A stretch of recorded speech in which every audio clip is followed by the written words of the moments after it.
Welcome to this week's edition of Keeping an Eye on the Geopolitical Ball with me, Jamie Shea, Senior Fellow at Friends of Europe. As we head out of 2020, we probably want to forget this year as quickly as possible and hope for better times in 2021. The vaccine has been a true global catastrophe with over 210 countries and territories in the world being affected.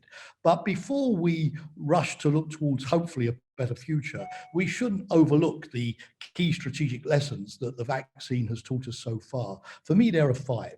Number one, supply chain security. We've seen that we have often been vulnerable to our dependence on foreign suppliers, single source procurement of important things like medicines and medical equipment. So one big challenge for the EU as we go into 2021 will be to look at how we bring back to Europe some of those critical supply chains, particularly in areas like technology, food, medical supplies, and electronics. It's not a question of abandoning globalization, of which we've benefited, but having a better balance between our ability to produce industrially at home and diversifying our supply chains abroad.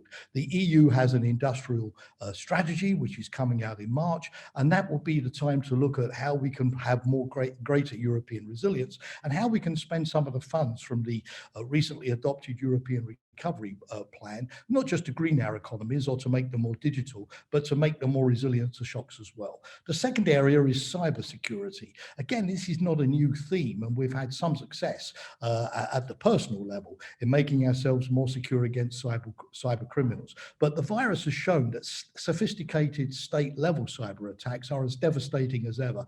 And just this week, we've had news that the SolarWinds software on which the US government and 500 of the top American companies rely has been hacked. The European Medical Agency has also been hacked, many hospitals and other pharmaceutical companies. So our ability to deal with the state level attacks is still not as good as it should be. The EU this week has produced a new cybersecurity strategy and is going to set up a cyber competence center in Romania. These are good steps, but we have to step up our ability to protect critical information technology at a time when working from home, we're more dependent on it than ever.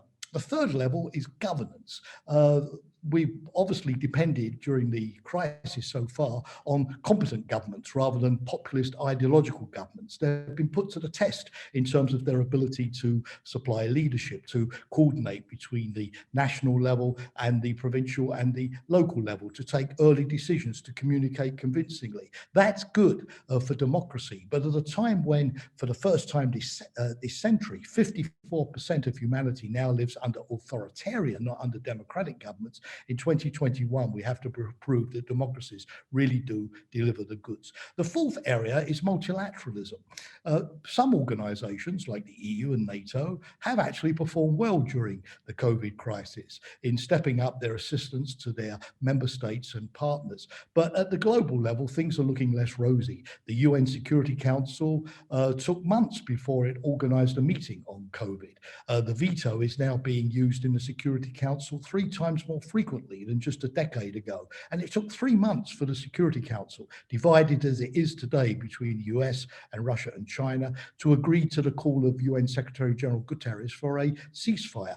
This week, the World Trade Organization failed to reach an agreement on preserving fish stocks in the oceans, and other institutions like the G7 or the G20 that helped to deal with previous crises like the financial crisis in 2008 have really been missing in action. So as we go into 2021, we need to look at what we can do to rescue the multilateral system. At a time when we need it more and more to deal with pandemics and things like climate change, it's becoming, unfortunately, less effective. And finally, science and technology. We've seen that the only viable exit strategy from the virus is science and scientific innovation, which has performed admirably in delivering vaccines in less than a year.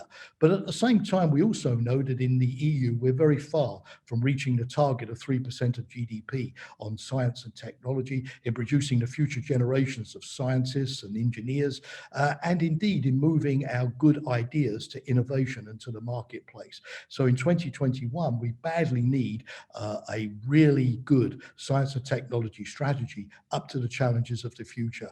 A British minister said during the Brexit campaign, we've had enough of experts. Sorry, Mr. Minister, we need those experts more and more, and we need to develop them as well as listen to them. So Build Back Better is a good slogan, ladies and gentlemen, for 2021. But the toughest thing for any politician is to deal with a crisis while building a better future. But that will be the task next year. In the meantime, happy Christmas and see you in 2021. Thank you for watching and listening.